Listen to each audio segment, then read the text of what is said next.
Сәлеметсіздер ме, құрметті қыз-келіншектер. Бүгін біз АМГ, яғни аналық қор туралы айтатын боламыз.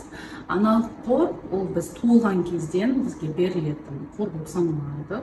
Уақыт өте келе ол 35, 30, 40 жасқа келгенде өзінің көлемін жоғалта бастайды. Неге 35-ке дейін деп айтып жатамыз? Өйткені табиғат бізді солай жаратқан. 35-тен кейін АМГ бірден төмендеп 45-50 жасқа келгенде бізде климакс жасы болып есептелінеді.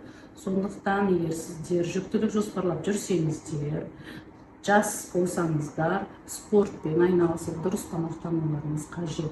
Ал егер 35-тен жоғары жаста болсаңыздар, онда уақыт жоғалтпай репродуктолог дәрігерге көріңіздер. Өйткені сіздердің жүктілік болу мүмкіндіктеріңіз жас шамасына қарай төмендей береді. Ауырмаңыздар, сау саламатта болыңыздар.